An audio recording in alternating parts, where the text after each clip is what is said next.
네, 현대문학 작품론 계속해서 김춘수 초기 실론의 원리 연구 진행해 보겠습니다. 첫 번째 실론집 한국 현대시 형태론에 두 가지 중요한 포인트가 있는데, 첫 번째는 형태론이라고 하는 것입니다. 김춘수는 이 실론집에서 1900년대부터 1950년대에 이르는 역사적 흐름 속에서 한국 현대시가 어떤 형태적 변화를 겪어왔는지를 기본 관점으로 이 책을 쓰고 있습니다. 그것이 형태 발생론입니다. 자, 또 하나는 언어의 심리적 과정인데, 자, 이것이 중요합니다. 형태 발생론은 굉장히 객관적인 측면이라고 볼 수 있는데요. 이제 언어의 심리적 과정이라고 하는 것은 첫 번째, 자, 이거 인용문입니다. 형태가 형성되어진 언어의 심리적 과정이 간과되기 때문이다, 이랬습니다. 이 부분이 중요한데 그동안 이 부분이 간과되어 왔다는 것입니다. 자, 형태라고 하는 것은 가시적인 것이고 외형적인 것이고 객관적인 것인데, 그 시의 형태가 정형시, 자유시, 산문시로 대표되는 그 시의 형태가 만들어지게 되는 어떤 시인의 그 심리적 동인이 있을 것이다. 이해가 되죠? 이상 시인이 왜 그런 산문시를 썼을까? 그저 쓴 게 아니겠죠. 어떤 시인으로서, 창작하는 시인으로서 시 창작 체험 속에서 어떤 내면의 어떤 무의식의 차원이든 의식의 차원이든 어떤 동기가 있었기 때문에, 원인이 있었기 때문에 그런 띄어쓰기도 하지 않은 산문시 형태의 그런 빡빡한 심리적인 어떤 원인이 있었을 것이라는 전제입니다. 이건 굉장히 당연한 일 같지만 그동안 연구되지 않은 부분이기 때문에 김춘수가 이 형태가 만들어지는 언어의 심리적 과정, 이걸 탐구할 필요가 있다라고 얘기하는 것이죠. 과도기에 처한 한국의 신체시. 자, 신체시도, 자, 최남선의 신체시, 해에게서 소년에게를 염두에 두고 한번 생각해 봅시다. 이건 과도기의 형태인데, 그죠? 신체시라고 하는 용어 자체가 새로운 몸을 가진 시잖아요. 몸체자입니다. 새 신자고요. 새로운 몸을 가진 시. 이건 일본에서 먼저 이 용어가 사용되었죠. 그래서 새로운 용어라기보다는 일본에서 이미 신체시라는 용어를 썼기 때문에 그걸 그대로 가져온 것입니다. 최남선의 해에게서 소년에게 같은 시를 이제 신체시라고 봤는데, 그건 과도기에 속하죠. 고전시가에서 근대시로 이행하는 과정에 이 신체시가 형태를 보였죠. 그런데 심리적으로는 퍽 불안한 형태라 할 수 있겠고 이랬습니다. 자, 심리적인 이 시의 형태가 내포하고 있는, 잠재하고 있는, 이건 현상의 모습이고, 형태는 잠재적으로 시인의 심리가 어떻게 작용했길래 이런 형태가 나왔느냐는 겁니다. 퍽 불안한 형태다라고 했어요. 이것도 조금 더 구체적이고 치밀한 얘기를 하면 좋겠지만, 지금 이 책에서는 김춘수가 이 정도 좀 막연한 얘기 정도로 심리적 차원을 얘기합니다. 최남선이 그런 해에게서 소년에게라는 신체시를 쓰게 된 것은 뭔가 고전 시가를 쓰는 창작자의 입장이나 근대시를 쓰는 시인의 입장과는 다른 과도기에 처한 시인으로서 어떤 불안한 어떤 심리가 작용했다고 보는 것이죠. 역사적으로는 진보적인 형태라고도 할 수 있겠다. 이때 진보는 앞에서도 한번 나왔지만 뭐와 비교할 때 진보란 겁니까? 정형시와 비교해 볼 때, 시조나 가사와 같은 조선시대의 시와 비교해 볼 때는 진보적이다, 이런 얘기입니다. 상대적인 개념이죠. 자, 그 다음 또 인용한 구절입니다. 만약 그렇다고 하면 이것은 한국의 이후의 시 형태에 커다란 심리적인 맹점을 가져오게 했을 것이다. 자, 이렇게 하나의 인용문이 아닙니다. 곳곳에 흩어져 있는 이 언어의 심리적 과정과 관련된 이 언급들을 다 이렇게 부분적으로, 파편적으로 있는 것들을 다 이렇게 끌어모은 것입니다. 만약 그렇다고 하면 이것은 한국의 이후의 시 형태의 커다란 심리적인 맹점, 맹점이라는 것은 보지 못하는 지점이죠. 그죠? 가장 쉬운 예로는 우리의 이 망막을 포함한 이 우리의 시지각, 이 시지각은 전방은 볼 수 있지만 후방은 볼 수 없죠. 우리 뒤통수 뒷면을 볼 수 없으니까 우리가 뒤쪽을 볼 때는 돌아서서 보잖아요. 이게 맹점입니다. 이 망막은 앞쪽은 시지각이 발달되어 있지만 그 망막의 뒤쪽은 못 보는 거죠. 맹점이 있다는 겁니다. 이 시지각 자체가 우리의 이 시각이라는 이 감각기관 자체가 맹점을 내포하고 있죠. 자, 그러니까 심리적인 맹점이라는 표현을 썼어요. 굉장히 이제 미미한 표현인데 심리적으로 어떤 맹점, 즉 보지 못하는 어떤 맹목성을 가지게 되었다. 자, 이게 어떤 대목인지 문맥을 우리가 또 뭐 구체적으로 살펴봐야 되겠지만 아무튼 시의 형태만 얘기하지 않고 그 시의 형태를 생성시킨 그것을 만들어낸 어떤 심리적 요인을 자꾸 김춘수는 따져본다는 겁니다. 어디서? 첫 번째 실론집에서. 자, 그 다음 보세요. 연을 끊지 않음으로써 얻는 상이 어느 정도의 통일이란. 자, 연을 끊지 않았다는 거니까 연이 하나의 연으로 이루어져 있다. 1년, 2년, 3년 보통 우리 자유시의 일반적인 형태는 연이 구분되어 있는데 연을 구분하지 않고 쭉 쓴다는 겁니다. 그런데 연구분에 대한 자각이 뚜렷하지 않은 시작가에게, 시인에게 폭 심리적인 미묘한 현상이다 이랬어요. 자, 여기 또 미묘하다는 얘기를 했고 여기는 심리가 불안하다. 여기는 심리적으로 미묘하다. 여기는 심리적인 맹점이다.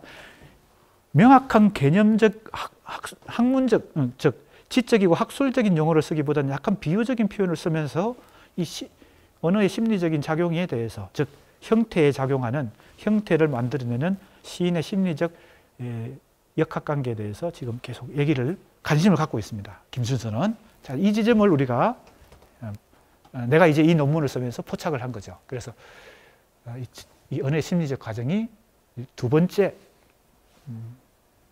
중요한 김춘수 첫 번째 실론집에서의 중요한 포인트다.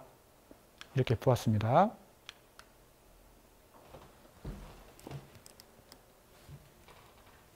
자, 그래서 김춘수 초기 실론의 기본 관점은 형태 발생론인데 그 다음에 또 하나 중요한 것은 이 형태가 발생하게 되는 심리적 과정이다. 심리적 과정. 그 다음에 자, 이거 역시 마찬가지입니다. 이것도 역시 역시 마찬가지인데 어떤 점에서 마찬가지인가 하면 이 심리적 과정도 여기 보세요.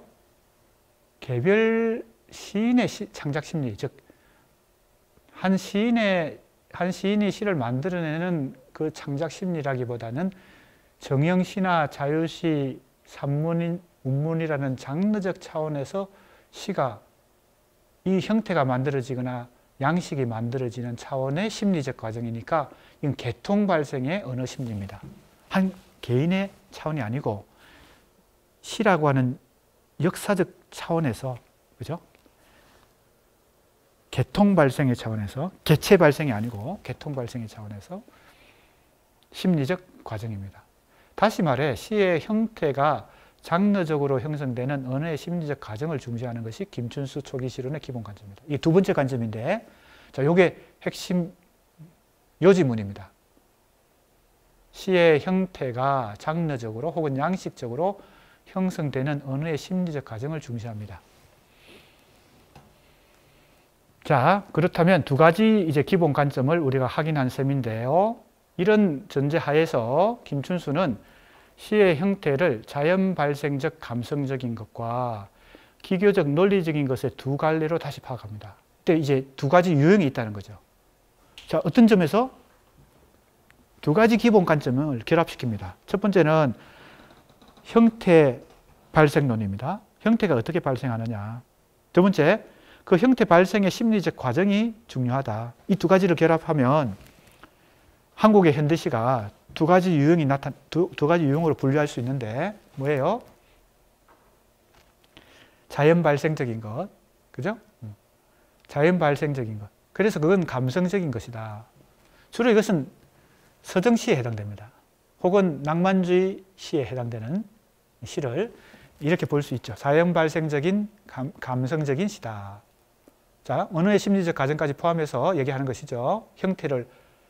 형태와 심리, 언어의 심리를 포함해서 얘기하는 것입니다. 두 번째 유형은 기교적 논리적인 것이다. 이렇게 다시 나누었어요. 이것은 주로 모더니즘 시에 해당되고 모더니티를 추구하는 시들이 주로 이 자연 발생이 아니라 기교라고 하는 것은 테크닉을 그죠? 구사하는 겁니다. 시 창작에 있어서 자연 발생적으로 우러나기보다는 만들어내는 거죠. 메이드, 그죠?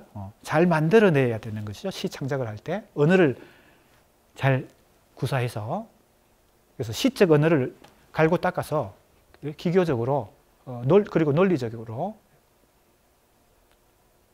그래서 이건 감성적이라면 이건 지적이다 이렇게 볼 수 있습니다. 이 두 가지 갈래, 즉 유형으로 파악을 합니다. 시의 형태를.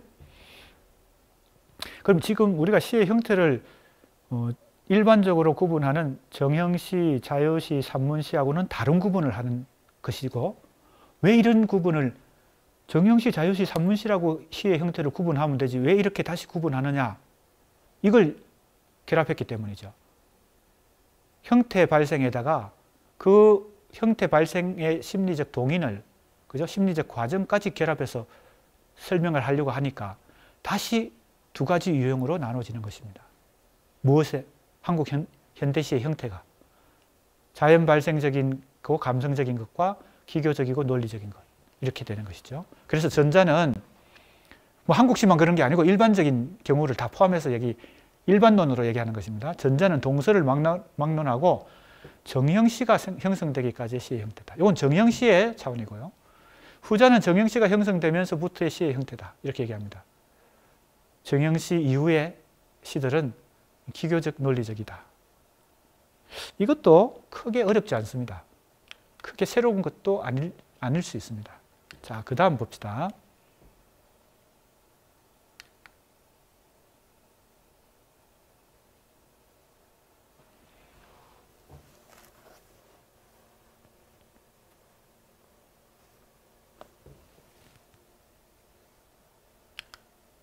그리고 그는 자 여기 조금 잘 안 보이지만 그리고 그는 자연 발생적 리듬이 언어의 심리적 과정을 거쳐 산문의 소박한 형태를 발생시킨 데 반해 이렇게 얘기합니다. 자 다시 읽어봅니다. 자연 발생적 리듬이 이건 첫 번째 유형이죠. 자연 발생적 감성적인 것입니다. 시의 형태가 언어의 심리적 과정을 거쳐 산문의 소박한 형태를 발생시켰다 이랬습니다. 자, 자연 발생적 리듬은 언어의 심리적 과정을 거쳐서 산문의 형태를 만들었어요. 그 다음에 인위적인 리듬은 언어의 심리적 과정을 거쳐서 운문은 아닙니다. 이건 오타입니다. 운문의입니다. 우리 교재에는 수정이 되어 있습니다.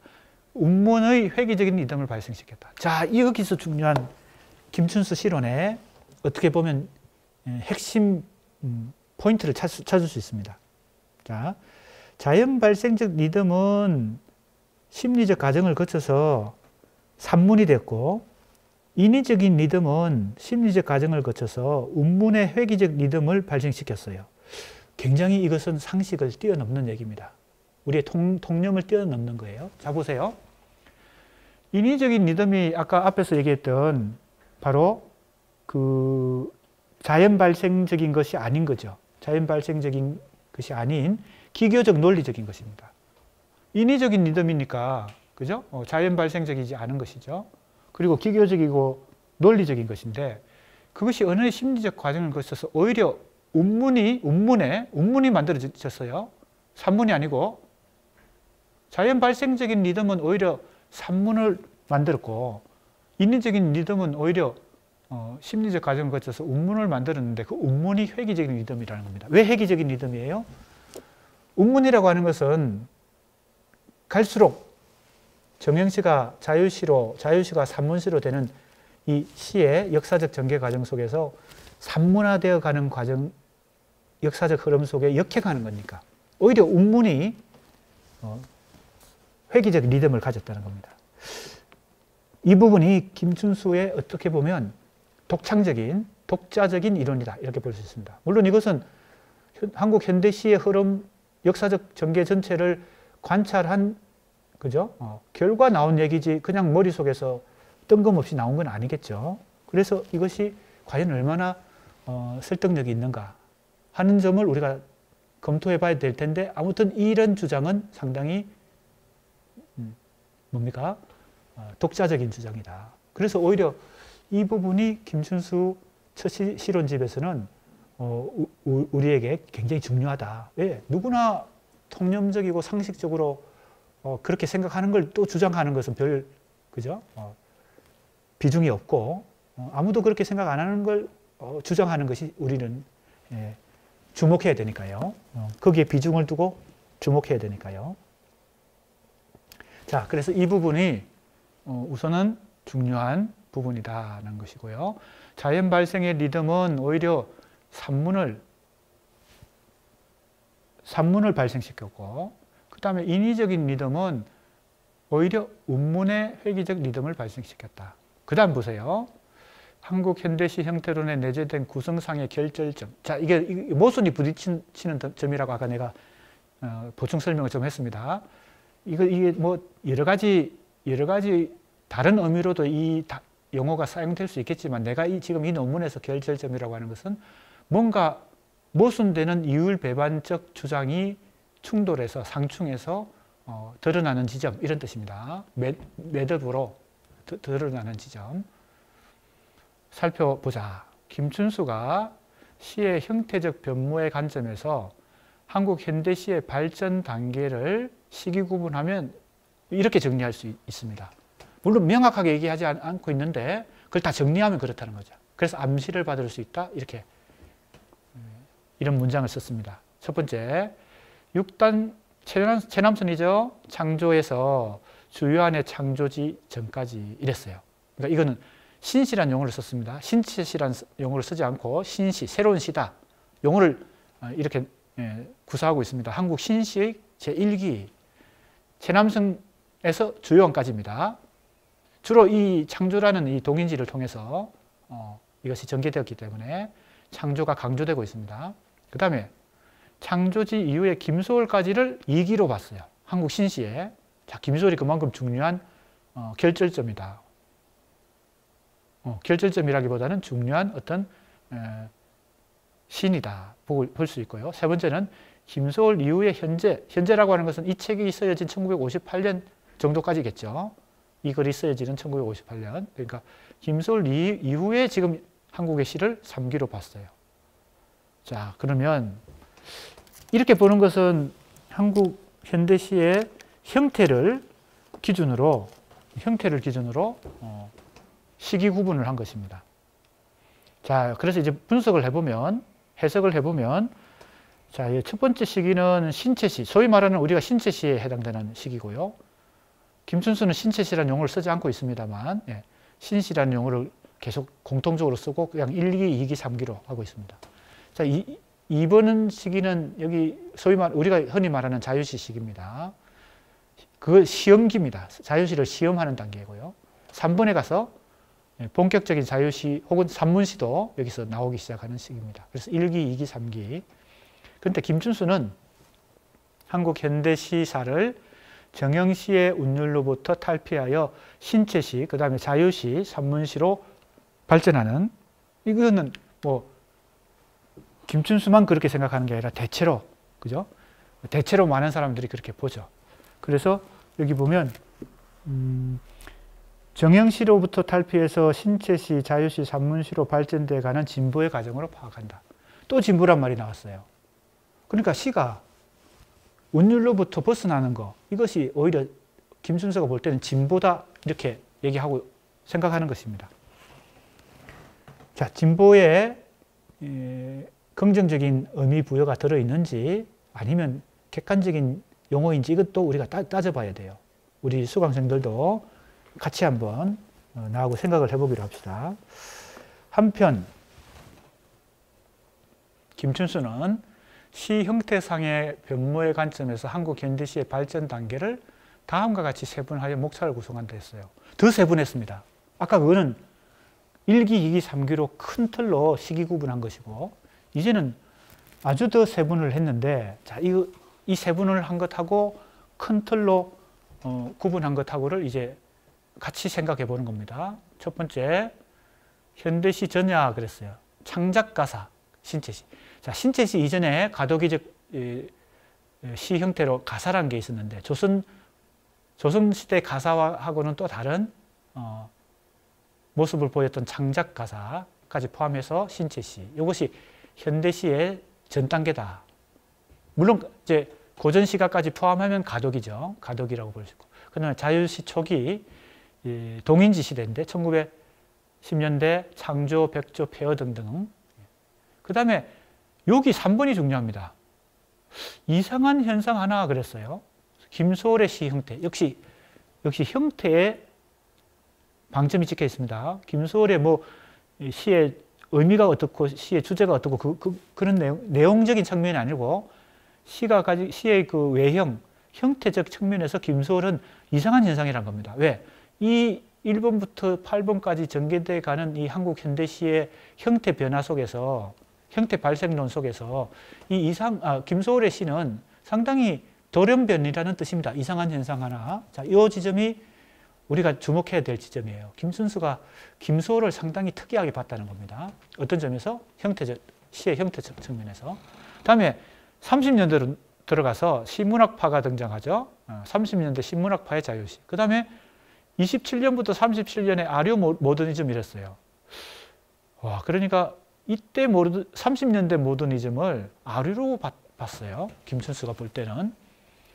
뭐 크게 보면 우리가 김춘수도 모더니즘 시인으로 보니까, 그리고 50년대 이후에 모더니즘 시를 쓴 시인이니까 자기가 볼 때는 이 30년대에 발생했던 모더니즘은 약간 정통 모더니즘이 아니다. 이렇게 자기의 자존심이 자신감과 관련되는 수도 있을 것 같아요. 그 다음에 37년의 양상. 이게 뭔가 이것도 주목할 만합니다. 37년에 한국 시단에서 무슨 일이 벌어졌길래 이걸 또 하나의 구분을 했는가, 6번을 구분했는가, 37년. 그 다음에 8.15 해방 후에 한국 전쟁, 이게 보통 이제 해방 공간인데요. 해방이 되고 나서 1950년 전쟁이 일어나기까지 이념 대립, 이데올로기 대립이 극심했던 우리 한국 역사적 상황이죠. 이걸 해방 공간이라고 보통 얘기하는데, 이때의 시의 형태가 또 어떻게 했는지, 그죠? 그 다음에 한국 전쟁 이유가 어떤지, 이렇게 단계별로 나눴습니다. 굉장히 세분한 것인데요. 역시 형태적 관점입니다. 자, 이제 우리가 살펴보겠습니다. 자, 첫 번째는 1기, 2기, 3기로 나눈 아주 큰 틀의 시기 구분이고, 두 번째는 8단계로 나눈 아주 세분화된 시기 구분인데, 두 가지 단계 구성을 함께 겹쳐서 중첩해서 살펴보면 통상적인 시기 구분과 구별되는 그러니까 독자적인, 김춘수가 나름대로, 그죠? 나름대로의 안목을 가지고 본 부분이 나타나죠. 자, 그 부분이 중요하다고 나는 보는 겁니다. 자, 우리가 이 1장 머리말에서 이 논문의 연구 방법론 중에 어떤 개념을 썼어요? 징후 발견적 독법이다. 이런 얘기를 썼죠. 이게 일종의 내가 나름대로는 징후 발견적으로 지금 연구를 해 나가는 어떤 방법의 일환입니다. 그러니까 김춘수 첫 실론집 한국 현대시 형태론이 굉장히 그 내용이 다양하고 복잡할 텐데, 그 중에서 어떤 혀를 찾는 거죠. 아, 이 첫 실론집에서 김춘수의 이 관점, 그죠? 비평적 관점, 실론적 관점이 어떻게 결정적으로 드러나는 부분, 그죠? 그 포인트. 아까 뭐 한의의 악에서는 혈이라고 하는 거, 침을 꽂을 때 혈을 꽂아야, 그죠? 해결이 되니까, 해소가 되는 것처럼, 내가 그 혈을 찾기 위해서 일종의 징후를 발견하기 위해서 이 시기 구분을, 첫 번째 큰 시기 구분, 두 번째 작은 시기, 세분화된 시기 구분을 딱 겹쳐서 보니까 남들은 잘 그죠? 그렇게 보지 않는데 김춘수만이 독특하게 그죠? 독자적인 안목을 가진 부분이 나타난다 이거죠. 그게 바로 내가 아까 방법론으로 그 지점을 포착해서 그걸 집중 분석, 심층적으로 분석해 보면 김춘수의 관점이, 그죠? 실론적 관점이 노출된다, 발견된다는 거죠. 자, 그 부분을 지금 징후 발견적 독법을 하고 있습니다. 자, 어떤 부분이 좀 독특한가 하면요. 김춘수는 한국 현대시가 정형시의 운율로부터 탈피해서 신체시, 자유시, 산문시로 발전돼 가는 과정인데, 그거는 뭐 누구나 그 상식적으로 다 그렇게 생각하는데, 언제가 특이하다고 그랬어요? 1917년 중기나 말기에 김소월의 시가 중요하다. 중요하다는 것은 특이하다는 겁니다. 이 과정에서, 발전 과정에서. 김소월의 시, 그 다음에 37년이 중요하다고 했는데 도대체 37년에 무슨 일이 있길래 중요하냐, 이걸 따져봐야 되겠죠. 이제 분석을 들어갑니다.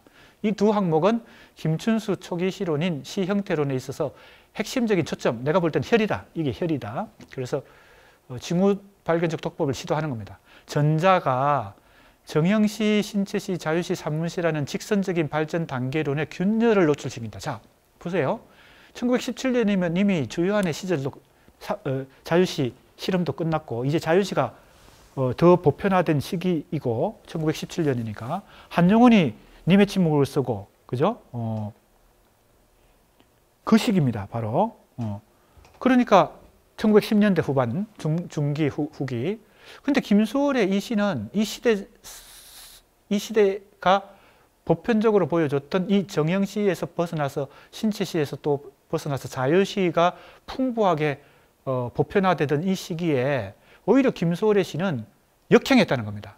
이게 회귀입니다. 내가 지금 부제목에서 얘기했던 진보와 회귀의, 그죠? 그 개념이 여기서 등장합니다. 김소월을 왜 눈여겨봤나 하면, 이상한 현상 하나라고 했나 하면, 이 시대의 흐름에, 시사적 흐름에 역행하고 있는 거죠.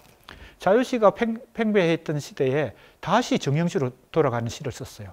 그래서 민요적 운율을 가진 사문보의 시, 진달래꽃을 비롯한 그 많은 산유와 엄마야 누나야 등등의 그 초혼 같은 그 많은 시들이 다 민요의 사문보 율격을 가진 정형시 형태를 실험했죠. 왜 실험입니까? 다들 정형시 쓰고 있을 때 정형시 쓴 게 아니고 이제 다들 자유시 쓰고 있을 때 정형시를 썼으니까, 정형시 조를 썼으니까. 그건 정형시라고 말할 수는 없습니다. 자유시인데 정형시의 운율을 활용했다 혹은 차용해서 민요풍의 시를 자유시를 쓴 것입니다. 그래서 그것은 정형시는 아닌데, 즉 자유시인데 정형시, 마치 정형시 같은 자유시를 쓴 거죠. 자, 그 지점이 김춘수가 주목한 부분입니다. 이것이 1917년입니다.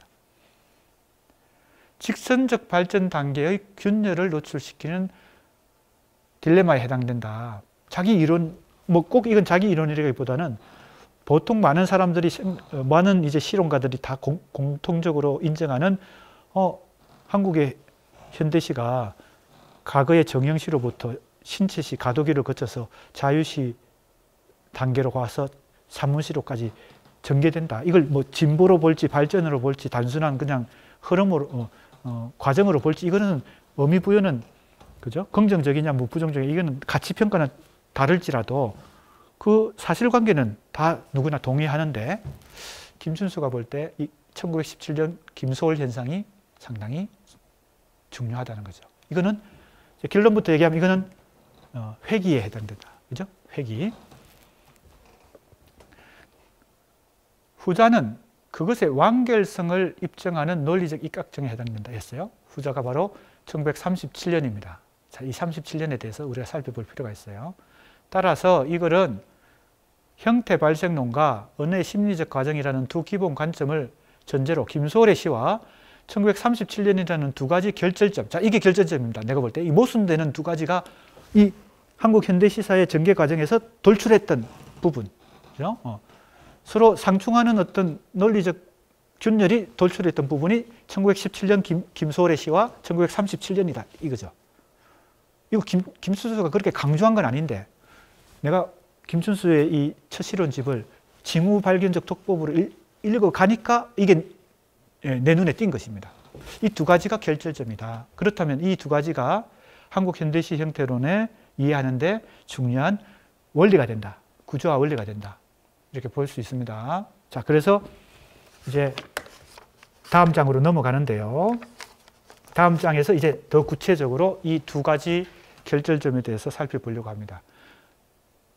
한국 현대시 형태론을 심층 속에서, 아까도 얘기했죠. 이건 겉으로 현상으로 노출된 건 아니고 잠재적으로 심층 속에서 그것을 지배하고 있는, 현상을 지배하고 있는 김춘수 실론의 핵심적 문제의식 그리고 원리, 이게 구조화 원리입니다. 핵심적 문제의식과 원리를 탐색하겠다는 것입니다. 그래서 이제 다음 장으로 넘어갑니다. 다음 장이 원초적 산문과 변정법적 회귀입니다. 자, 이제 여기 회귀는 이해가 조금 벌써 됐죠. 김소월의 현상은 1917년 김소월의 현상은 한국 현대시가 전개돼 가는 그 발전 단계에서 상당히 회귀의 현상을 보여줬다는 겁니다. 그죠? 역행하는 현상. 그러면 원초적 산문이란 걸 잘 이해해야 되겠습니다. 요것과 요것의 그죠? 두 가지를 같이 이해해야 김춘수 전기 실론, 초기 실론의 특히 첫 번째 실론집이 갖고 있는 핵심 특징을 우리가 확인할 수 있다. 이렇게 생각이 됩니다. 김춘수는 한국 현대 시사에서 김소월의 시를 하나의 이상한 현상, 이 표현이 참 재밌죠? 이상한 현상이다. 그건 뭡니까? 보편적인 현상이 아니란 거죠. 특이한 현상이다. 다들 이제 자유시가 보편화되어서 다들 자유시를 쓰고 있는데 그게 현대시라고 다 생각하고 있는데 김소월은 오히려 민요조의 율격을 가진 삼원보 율격을 가진 자유시긴 자유시인데 거의 정형시에 가까운 자유시를 썼다는 겁니다. 민요의 정형률은 오히려 시조로 대표되는 사원보 운율을 가진 그런 정형률보다 더 소박하고 단순하죠. 그래서 주로 민요는 서민들의 노래, 그래서 삼원보의 그 감수성은 민중과 서민들의 노래에 가깝죠. 그 양반이나 귀족들은 주로 사원보, 좀 더 안정감 있는 운율 형식을 더 선호해서 시조와 가사 같은 시가 형태를 더 즐겨 창작하고 향유하고 했던 것이죠. 그런 점에서 볼 때 김소월의 이 이상한 현상은 회귀, 형태, 한국 현대시 형태론의 측면에서 회귀 현상이다. 그럼 그 회귀 현상이 가지고 있는 의미가 뭐냐? 이런 걸 이제 더 찾아봐야 되겠죠. 김춘수가 지금 그렇게 하려고 하고 있습니다. 1917년 중말기에 김소월이 자유시 내지 산문시의 방향으로 발전해 갈 수밖에 없이 보이는 대세, 이게 주류입니다. 주류 흐름이 자유시와 산문시인데 오히려 홀로 거기에 그 대세에 맞서서 주류가 아닌 그죠? 소수 문학을 하는 겁니다.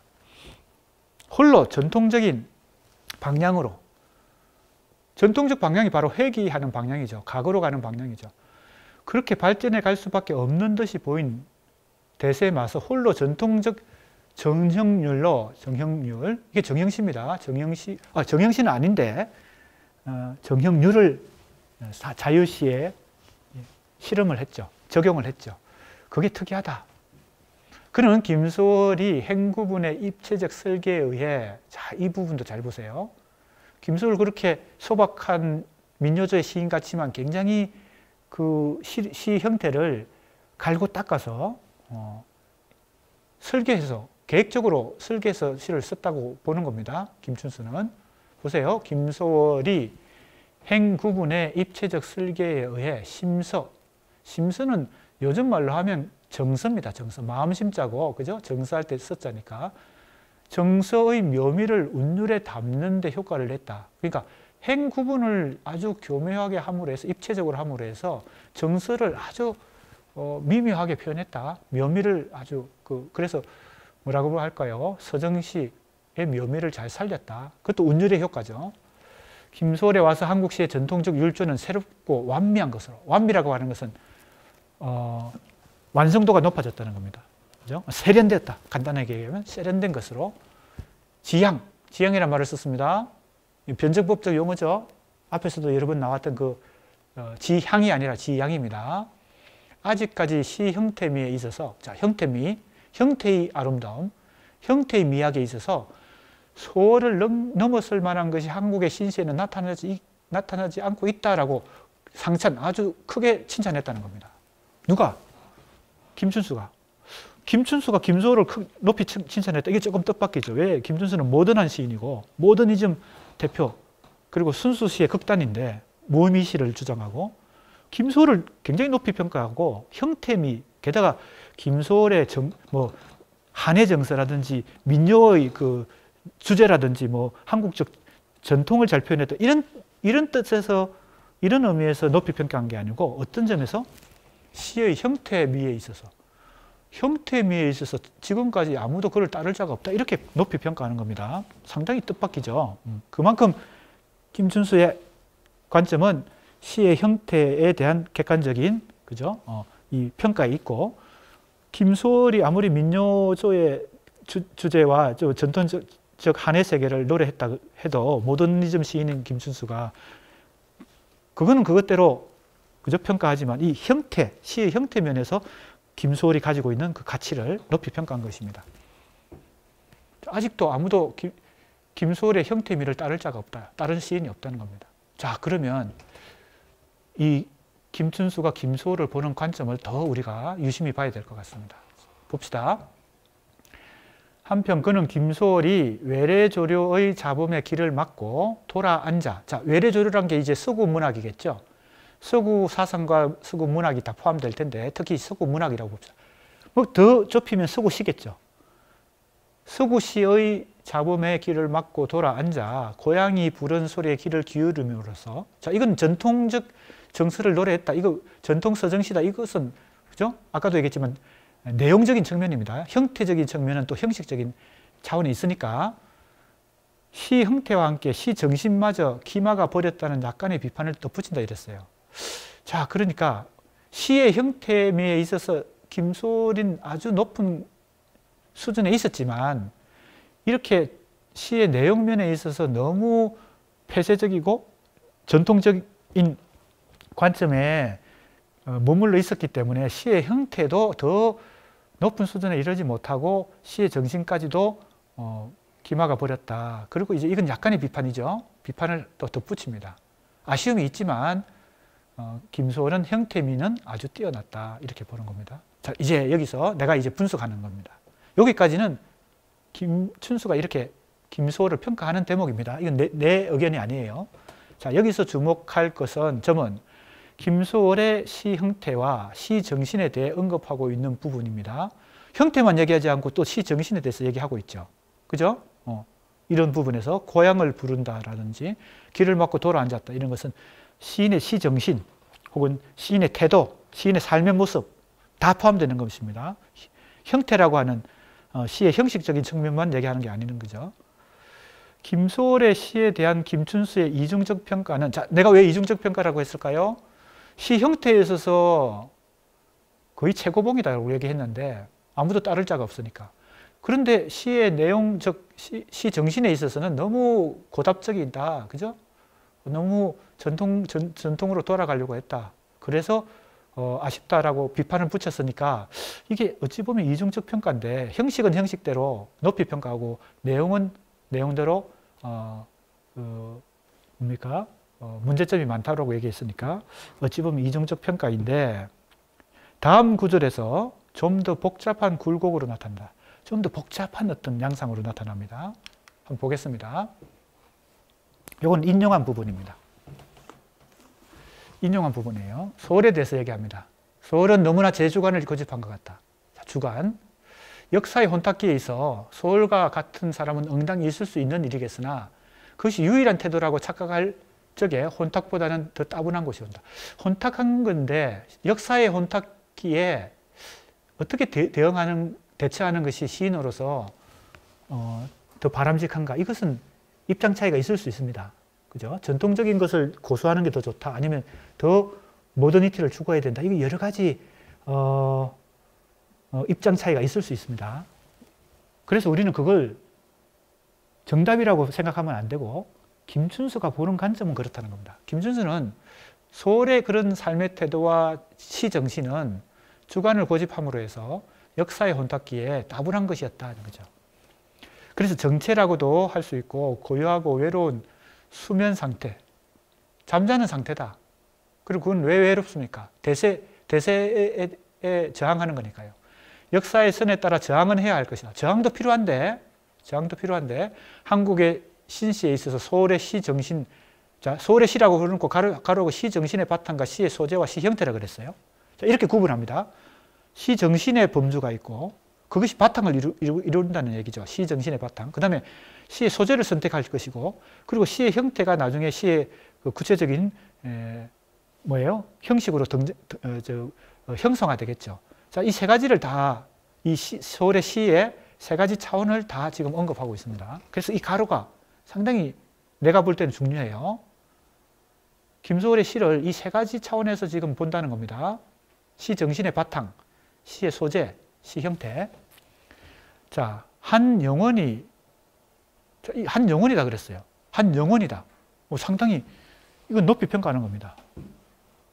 다른 말로 하면 한 모범이다, 하나의 모범이다, 아니면 하나의 극단이다, 그죠? 하나의 극단이다 이렇게 볼 수 있죠. 하나의 영혼이다 이렇게 표현했어요. 약간 시적인 표현인데, 한국 신세에 있어서 소월은 한 극단이다. 또 하나의 극단이 있겠죠. 그 사이에 한국 신시들이 다 이렇게 스펙트럼처럼, 그죠? 프리즘으로 스펙트럼처럼 이렇게 다 배치가 될 수 있을 텐데 한 영혼이다 그랬으니까 내가 해석하기에는 이건 한 극단이다. 왜? 소월은 역사의 테두리 밖에 일단 물러섰기 때문에 이때 역사는 바로 근대성의 역사입니다. 그죠? 근대화가 되고 있는 이 1910년대의 후반기에 김소월이 이런 시를 썼으니까 역사의 테두리 밖으로 물러섰다. 벗어났다는 겁니다. 역사의 흐름에서 벗어나서 시를 쓰고 있다는 거예요. 그러나 역사의 선에 따라 저항은 해야 되는 한국의 현대시는 소월의 그 애틋한 눈짓을 괴로워하면서도 그를 저버릴 수 있어야 할 것이다 이랬어요. 굉장히 복잡한 이 김춘수가 김소월을 보는 이 관점이 굉장히 복잡합니다. 어찌 보면 단순하지 않아요. 반드시 뭡니까? 이거 형태는 좋았는데, 형태미는 아름다웠는데, 형태미는 좋았지만 시 정신은 너무 고답적이다. 그래서 아까는 앞에서는 그렇게 얘기했죠. 그런데 이제 여기서 보니까 상당히 복잡한 굴곡을 가지고 얘기하고 있습니다. 소월의 애틋한 눈짓을 괴로워하면서, 자, 괴로워합니다. 왜? 그 고뇌를 같이 우리도 경험하고 있으니까요. 왜냐하면 역사의 테두리 밖에서 전통을 그리워하는 그 모습, 전통에 머물러 있는 모습, 그래서 그걸 괴로워하면서 그를 저버릴 수 있어야 할 것이다 했어요. 한편으로는 동의하면서, 김소월의 그 고뇌를 동의하면서 한편으로는 저버릴 수 있어야 된다. 포기할 수 있어야 된다. 김소월의 그런 태도를, 그런 정신적 지향성을. 물론 이것은 김춘수의 관점입니다. 모든 사람이 김춘수처럼 생각해야 되는 건 아니겠죠. 그를 저버릴 수 있어야 할 것이다. 시도 인간과 함께 역사의 안, 이 안이란 게 이제 역사의 시간입니다. 시간. 이게 영혼의 시간입니다. 자, 그러면 아까 여기서 얘기했던 이 영혼이라는 거는 내가 아까 이제 한 극단이다라고 한 것도 해석의 하나고 그런 의미만 있는 게 아니고 이때 영혼은 역사의 시간이 아닌 역사 바깥의 시간이다 이런 뜻입니다. 그죠? 그렇게 해석하는 게 더 정확할 것 같고요. 아무튼 그것도 극단이죠.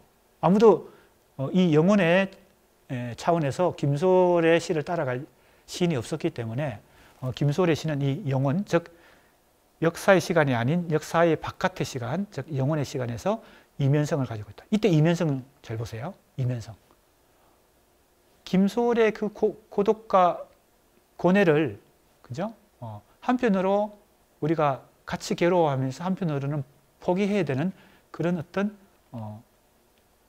딜레마 같은 것을 이 복잡한 문장 속에서 김춘수가 보여줍니다.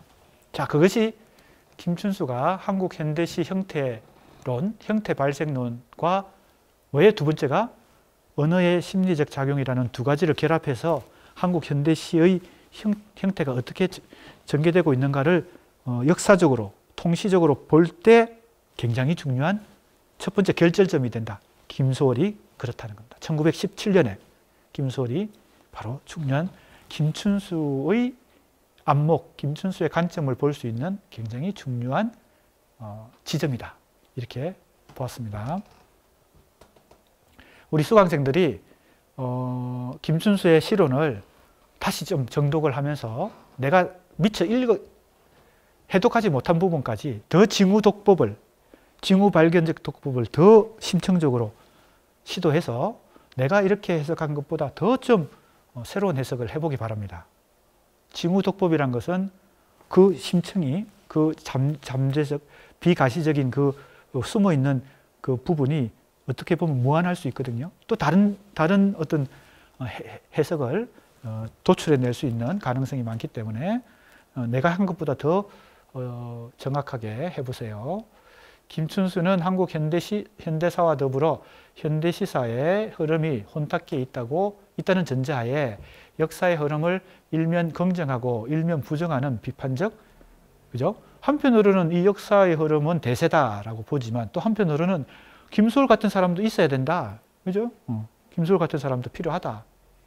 상당히 이중적인 어떤 지금 관점으로 복잡하게 김소월을 지금 생각하고 있습니다. 전제하에 비판적 태도도 필요하다. 그래서 김소월의 시를 역사의 선에 따라 저항하는 태도를 버렸다는 점에서 잠자는 상태다라고 한편으로는 비판합니다. 고답적이라는 거죠. 그런데 한국의 신시에 있어서 하나의 영혼이다라고 하는 것은 아까도 얘기했지만 이 영혼은 역사의 시간 바깥에 있다는 겁니다. 역사의 시간 바깥에 있다. 그래서 김춘수는 시 형태론의 직선적 발전 단계론을 보완하는 논리를 보이는 거죠. 직선적 발전 단계라는 것은 시의 형태가 단순히 정형시에서 신체시를 거쳐서 자유시, 산문시로 직선적으로 발전한다. 그리고 이것이 진보다라고 하는 기본 구도가 있는데, 기본적인 이론이 있는데 여기에 이 김소월의 시는 예외적인 요소가 되고 이 김소월을 어떻게 이해하고 평가하냐에 따라서 이 한국 현대시 형태론이라고 하는 기본 그 이론틀이 이제 변형되어야 되는 것이죠. 그래서 새로운 이제 논리를 모색해야 되는 차원이 된다는 것입니다. 한국 현대시 형태론의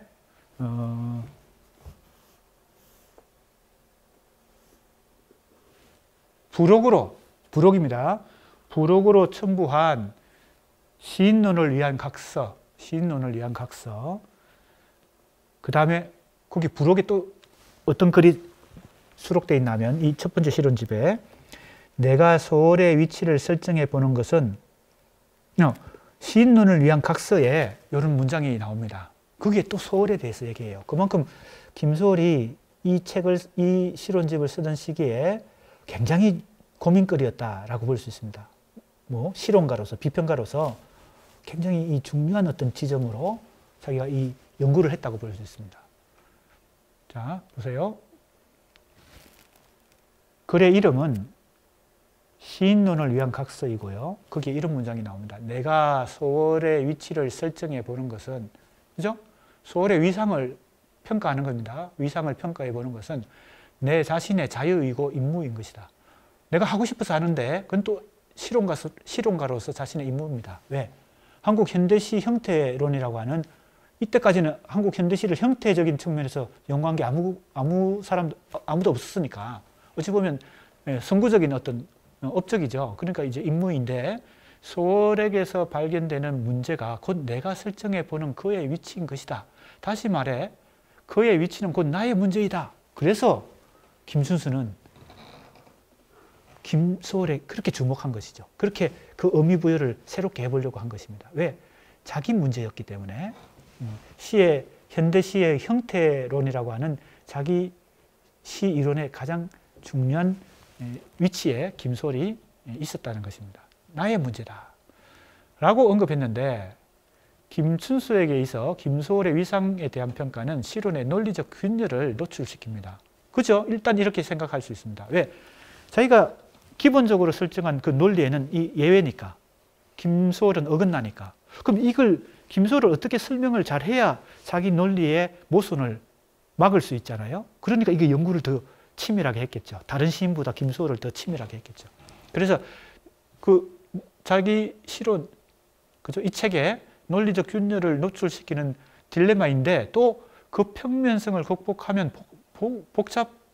복합적인 수준 높은 실론으로, 그죠? 수준을 올릴 수 있는 계기가 됩니다. 왜? 보세요. 너무 평범하잖아, 그 논리는. 그리고 그건 김순수가 아니라도 누구나 그렇게 상식적이고 통상적으로 생각할 수 있는 한국 현대시의 형태가, 그죠? 정형시에서 신체시를 거쳐서 자유시와 산문시 단계로 계속 발전해 나갔다. 이거는 김순수가 아니라도 누구나 얘기할 수 있고 주장할 수 있는 거니까 이 부분은 논리적 모순을 해결해야 되는 지점인 동시에 그 평면적인 이론의, 그죠?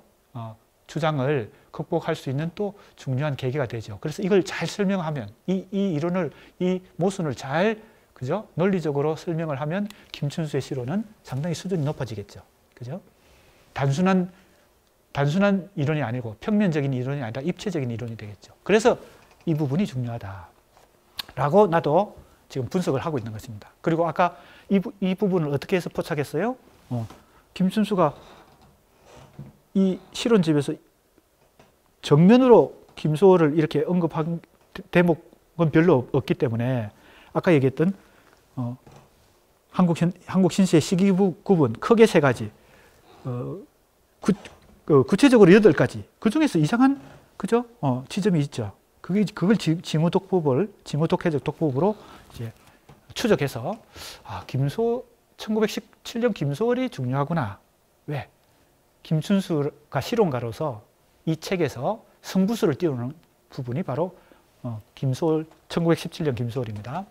자, 이제 설명을 좀 더 해봅시다. 이 지점은 전통의 창조적 개성이라는 과제로 요약될 수 있다. 그렇죠? 김소월은 이 1917년 자유시가 팽배하던 시대에 전통을 개성하는 그런 시를 썼기 때문에 상징주의 시, 이미지점 시, 다다와 초현실주의 등의 아방가르드 시에 무게중심을 두고 미적 현대성을 지향하는 시론을 전개해온 김춘수에게 이 김소월이라고 하는 이런 주제, 전통의 창조적 개성이라는 주제가 이 실론집에서 굉장히 중요한 탐구 대상이 될 수밖에 없었다는 겁니다.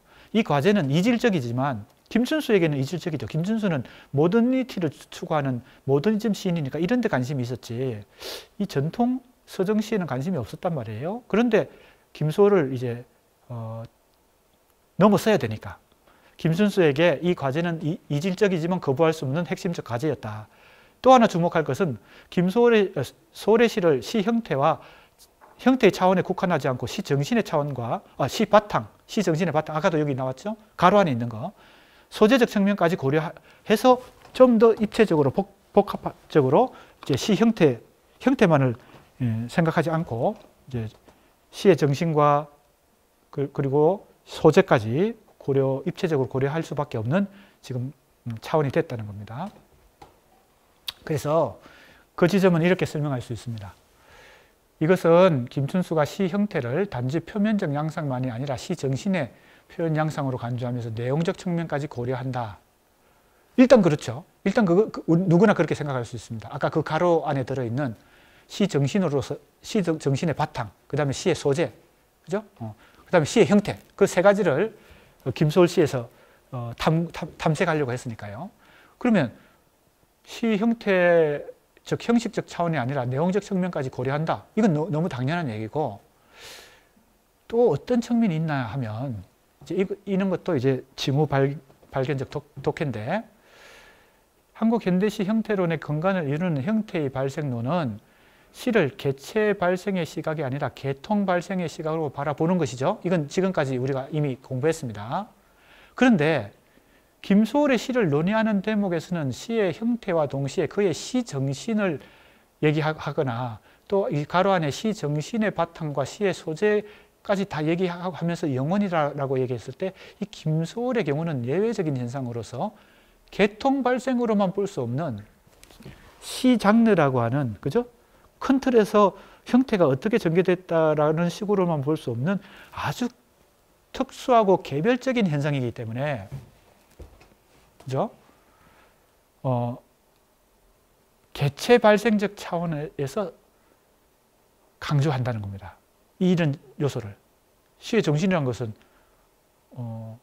시의 장르적 특성이라기보다는 김소리라는 한 개별 시인의 시 정신이잖아요. 그죠? 그리고 개별 시인의 시 정신과 시의 형태는 개통이라고 볼 수 있는데, 이건 개체, 한 개인이고, 개별 시인의 시 정신이고, 이때 시 형태는 개통, 즉 시 장르 전체의 형태인데, 이 관계를 개체 발생적 차원에서 강조하면서 표현한다. 그래서 이게 징후 독해적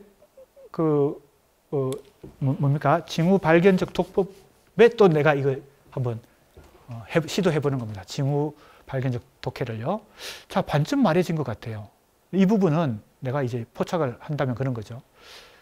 이거는 시의 형태는 개통 발생, 즉 시 장르 전체의 큰 틀에서 거론하는 것인데, 소홀의 시 정신, 시 소재, 특히 시 정신 같은 거는 김소리라는 개별 시인의 한 시인의 개체적 차원이거든요.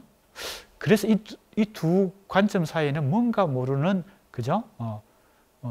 어떤 역시 균열 지점이 있고 상충하는 지점이 있는데, 김순수가 이런 걸 다 의식하면서 이 비평문을, 이 시론을 작성하진 않았을 거예요. 자기도 모르게 이렇게, 그죠? 자기가 쓰고 싶은 대로 썼는데, 그리고 심사숙고해서 썼는데, 이제 연구하는 내가, 분석하는 사람이 분석해 보니까 이 부분에는 개통 발생으로 얘기해야 돼. 지금까지 얘기해 왔는데 김소월의 경우는 예외적이고 특수한 경우이기 때문에 시 정신을 얘기하는 차원에서는 이건 개통 발생이 될 수가 없거든요. 이건 개체 발생, 즉 한 시인의 정신세계를 얘기하는 거니까요.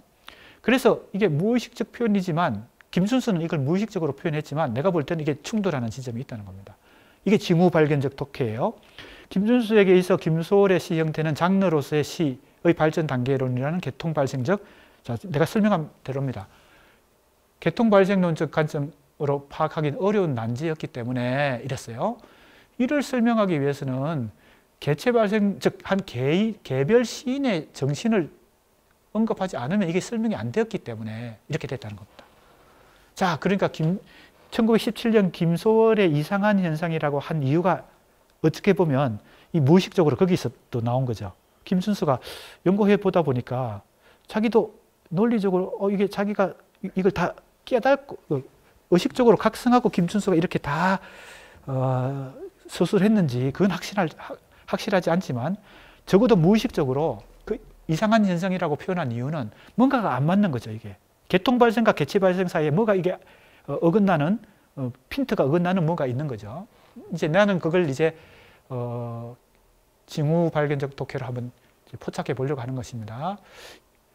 그래서 즉 이 지점에는 시 형태를 발생론적 시각으로 보는 김순수의 기본 관점과 다른 충돌하는 딜레마가 있습니다. 발생론, 시 형태 발생론인데 사실 여기서는 김소월을 설명하기 위해서는 시 정신을 얘기해야 되니까, 그래서 지금까지 논의를 요약하면 김춘수는 김소월의 시와 대결하면서 형태 발생론이 가지는 직선적 발전 단계론을 보완하거나 극복하는 과제를 만나게 되는데, 김춘수의 전기시론은 바로 이러한 형태 발생론이라고 하는 것과, 그죠?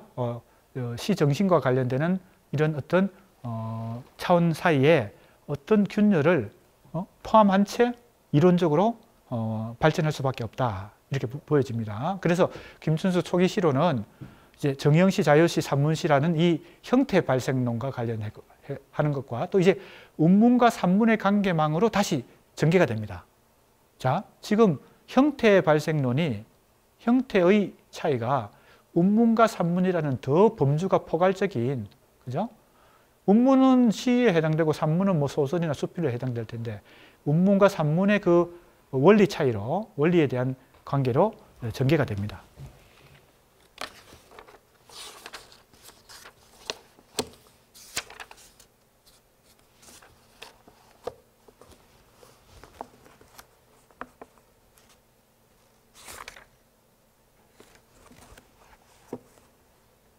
자, 조금만 더 읽어보겠습니다. 자, 이제 운문과 산문에 주목하면서 살펴보겠습니다. 형태 발생의 과정에 있어서, 그죠? 자, 이 용어들을 이전에 우리가 공부했던 김춘수 실론의 주요 개념들이니까 잘 한번 염두에 두고 살펴보세요. 형태 발생의 과정에 있어 심리적 과정이 따른다는 것은, 자, 두 가지 관점이 있다 그랬죠? 첫 번째 실론집에 형태 발생론이 있고, 두 번째는 심리적 작용이 있습니다. 그죠? 이 두 가지. 시 짐작되는 일이다. 자, 우리도 이건 생각해 볼 수 있습니다. 그죠? 시의 형태가 그저 생겼을까요? 그것을, 시를 창작하는 시인이 어떤 심리적 원인이 있기 때문에 정형시라고 하는 걸 썼을 테고, 어떤 심리적 원인이 있었기 때문에 자유시를 쓰게 됐고, 어떤 심리적 원인에서 산문시를 쓰게 됐겠죠.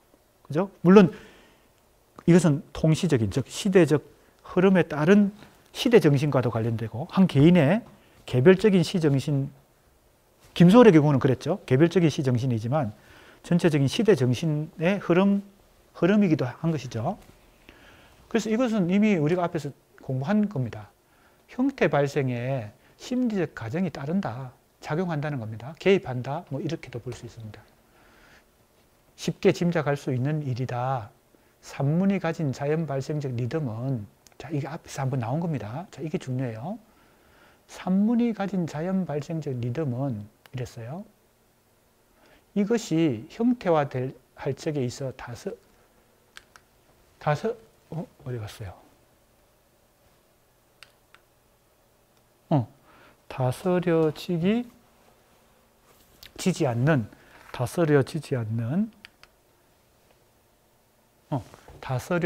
않는 소박한 형태를 낳으리라는 것은 하나의 심리적 현상, 또 심리적 현상이 나왔어요. 계속 이 관점이 적용되고 있습니다. 자, 다스려지지 않는 소박한 형태를 낳았다 이랬어요. 산문이 지닌 자연 발생적 리듬은. 한편, 자, 이제 산문과 운문의 그 원리 차이를 지금 설명합니다. 운문은 회기적 리듬을 가졌는데 이랬어요. 자, 리듬이 회기적이다. 운문은, 자, 운문과 산문의 차이입니다. 시로 보면 이 산문에 가까운 게 산문시고 이 운문에 가까운 게 정형시죠. 자유시는 그 중간점이 있다고 볼 수 있습니다. 우리가 극단적으로 얘기하면. 그래서 쉽게 생각하면 이런 겁니다. 산문시, 이건 정형시 이렇게 볼 수 있어요. 정형시는, 즉 운문은 회기적 리듬을 가졌는데, 이때 회기라는 것은 다스려진 인위적인 그것이다 이랬어요. 회기도 인위적인 그것입니다. 왜 그러면 자연 발생적인 은폐된 리듬을 회기적으로 다스려야 하였던가? 여기에 우리는 운문 발생의 심리 과정을 볼 수 있는 것이다. 상당히 이제 복잡한데 단순한 어떤 논리가 아닌데요. 회기와 자연 발생적 리듬이, 이건 운문의 경우가 아니라 산문의 경우입니다. 산문의 경우는 자연 발생적 리듬이 소박한 형태를 낳았고, 운문의 경우는 회기적인 리듬을 갖는데 그것은 인위적인 리듬이라는 겁니다. 그리고 운문 발생의 심리적 과정은 회기적으로 은폐된 리듬을 다스려야 했다. 자, 이게 설명이 좀 필요합니다. 조금 이제 복잡해집니다. 설명을 조금 필요한 부분입니다. 자, 보세요. 인용문에서 김춘수 초기 실론의 기본 관점인 시의 형태 발생론적 시각과 언어의 심리적 과정을 중시하는 시각이 다시 나타나죠. 선명히 나타납니다. 이런 전제하에 김춘수는 자연 발생적 리듬이 언어의 심리적 과정을 거쳐, 자연 발생적 리듬이 언어의 심리적 과정을 거친다는 것은 이해가 되죠. 여기서 심리적 과정이 항상 따라다니니까, 혹은 개입하니까 자연 발생적 리듬이 산문의 소박한 형태를 발생시켰어요. 자, 리듬이 자연 발생적으로 정형시에서 자유시에서 산문시로 이렇게 소박하게 이 산문시까지 전개되는 과정이 있다는 겁니다.